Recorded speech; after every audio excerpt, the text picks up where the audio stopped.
Hello friends, welcome to my channel. कैसे हैं आप लोग? उम्मीद करता हूँ आप सभी अच्छे होंगे। और आज का जो पेपर है हमारा वो है यूपी पेट का।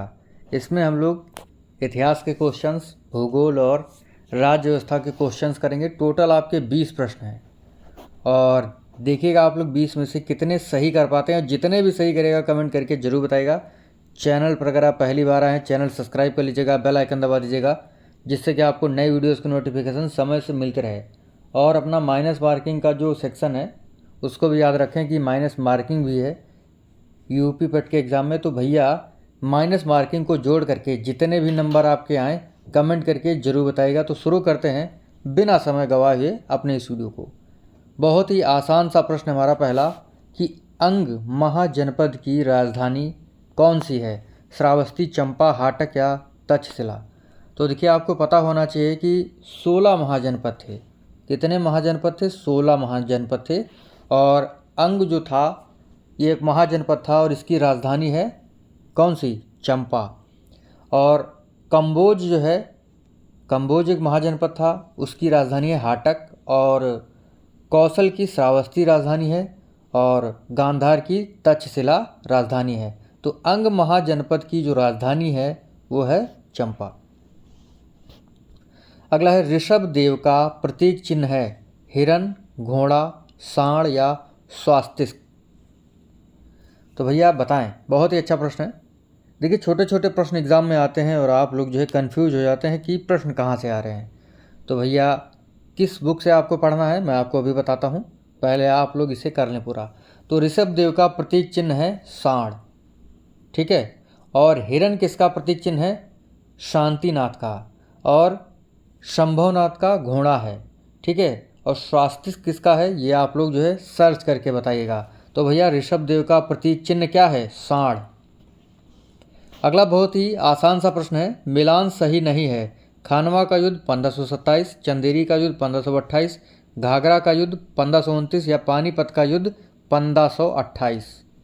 कौन सा इसका आंसर जो है सही होगा प्रश्न के अनुसार कि मिलान सही नहीं है?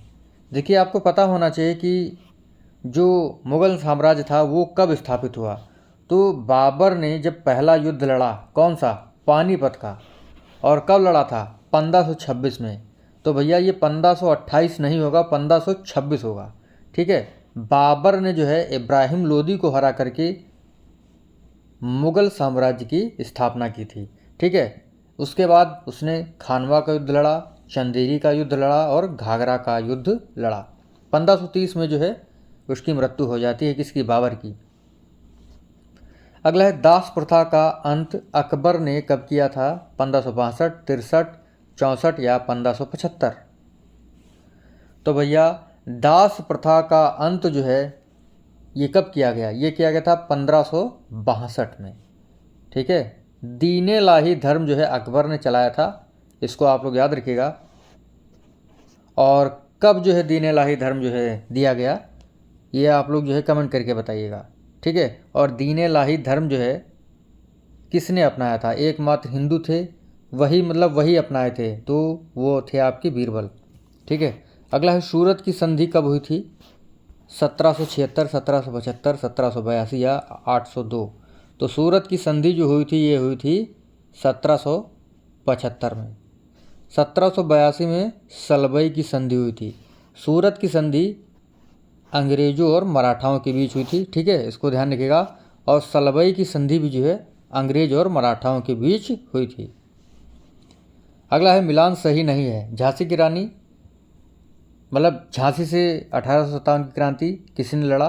तो ये रानी लक्ष्मीबाई थी। जगदीशपुर से कुंवर सिंह, फैजाबाद से अहमदुल्ला या फतेहपुर से अजीमुल्ला? तो निम्न में से कौन सा सही नहीं है? तो भैया आपको पता होना चाहिए कि कौन सा गलत है। तो देखिए भैया झांसी से रानी लक्ष्मीबाई लड़ी थी, बिल्कुल सही है। जगदीशपुर से कुंवर सिंह लड़े थे, ये भी आपको पता होना चाहिए। और फैजाबाद से कौन लड़े थे? मौलवी अहमदुल्ला। और फतेहपुर से अजीमुल्ला। यानी जो ये आपका प्रश्न है ये गलत है, इसके सारे जो ऑप्शन हैं सही हैं। तो भैया ये जो है आपको कॉमन नंबर मिलेगा। एग्ज़ाम में ऐसा होता है, जब भी कोई प्रश्न गलत होता है तो आपको कॉमन नंबर मिलता है, तो इसका कॉमन नंबर मिलेगा आपको।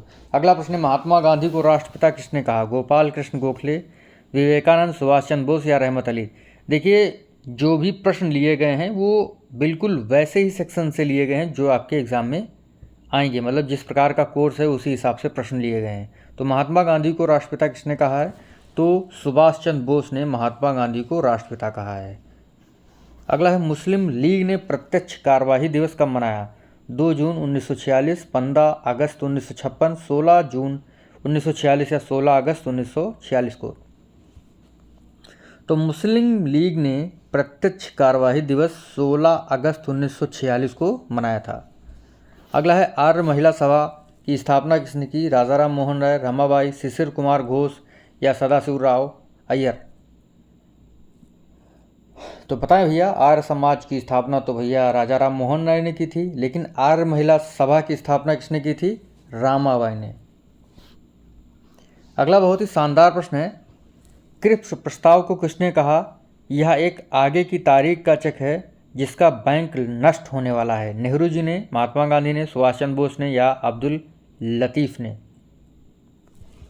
तो क्रिप्स प्रस्ताव को यह किसने कहा था कि यह एक आगे की तारीख का चेक है जिसका बैंक नष्ट होने वाला है?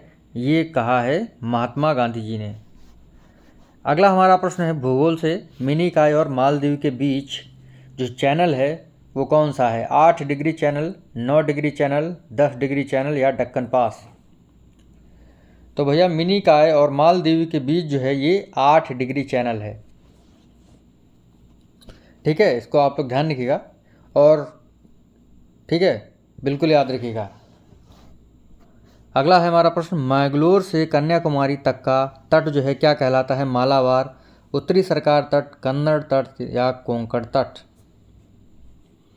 तो मैंगलोर से कन्याकुमारी तक का तट जो है ये कहलाता है मालाबार का तट। ठीक है, गोवा से मैंगलोर तक का तट कन्नड़ तट कहलाता है, इसको आप लोग याद रखिएगा। उत्तरी सरकार और कोंकण तट आपको सर्च करना है। अगला है हमारा, बोहरा पानी जलप्रपात कहाँ है? मेघालय, मध्य प्रदेश, राजस्थान या उड़ीसा। तो बोहरा पानी जलप्रपात आपका कहाँ है? उड़ीसा में है। अगला बहुत ही आसान प्रश्न है, लोकटक झील कहाँ है? सिक्किम, तमिलनाडु, मणिपुर या आंध्र प्रदेश। तो ये है आपके कहाँ? मणिपुर में। अगला है पारपीक दर्रा निम्न में से कहाँ है? हिमाचल प्रदेश, गोवा, लद्दाख या जम्मू कश्मीर। तो पारपीक दर्रा आपका कहाँ है? लद्दाख में है। और हिमाचल प्रदेश में कौन कौन से है? रोहतांग, बाड़ालाचा। ठीक है, रोहतांग, रोहित से बड़ी छिपकली और छिपकला। ये जो है ट्रिक है याद करने की, आपको पता होनी चाहिए। रोहित से बड़ी छिपकली यानी रोहित, रोहित से रोहतांग, और बड़ी मतलब बाड़ालाचा, और छिपकला मतलब छिपकली। इस तरीके से आप लोग याद रखिएगा। अगला है मौलिक कर्तव्य। मौलिक कर्तव्य जो है कहाँ से लिया गया? रूस, अमेरिका, ब्रिटेन या साउथ अफ्रीका। देखिए ये बहुत ही महत्वपूर्ण प्रश्न है, एग्ज़ाम में इससे काफ़ी बार प्रश्न पूछे गए हैं कि मौलिक कर्तव्य कहाँ से लिया गया है? रूस से, यानी विदेशी स्रोत कौन से हैं, एग्ज़ाम में पूछे गए हैं। तो भैया मौलिक कर्तव्य रूस से लिया गया है। स्वर्ण सिंह समिति की अनुशंसा पर जो है इनको जोड़ा गया था भारतीय संविधान में, ये मूल संविधान में नहीं थे। प्रारूप समिति के अध्यक्ष कौन हैं? जवाहरलाल नेहरू, महात्मा गांधी जी, डॉक्टर अंबेडकर यानी भीमराव अंबेडकर जी या डॉक्टर राजेंद्र प्रसाद। तो प्रारूप समिति के अध्यक्ष कौन हैं? ये हैं डॉक्टर राजेंद्र प्रसाद जी। अगला प्रश्न है, दल बदल कानून जो है किस अनुसूची से जुड़ा हुआ है? 11वीं, 12वीं, 10वीं या 9वीं। तो भैया ये जुड़ा हुआ 10वीं। ठीक है, याद रखिएगा।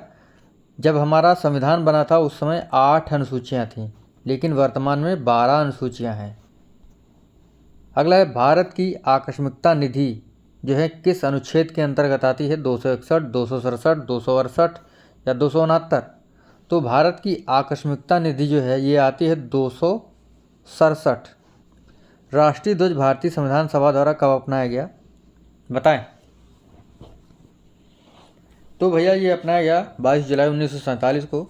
आज देखिए हमारा पहला टेस्ट था तो मैंने ज़्यादा एक्सप्लेन नहीं किया। अब देखते हैं आगे जो आपका मॉक टेस्ट आएगा उसको किस तरीके से करते हैं। बाकी अब जो है आगे ये छोटा सा वीडियो है आपके लिए, बाकी आगे के जो वीडियोस होंगे बहुत ही अच्छे होने वाले हैं, तो जुड़े रहिए। मिलेंगे आपसे अगले वीडियो में, तब तक के लिए जय हिंद, जय भारत।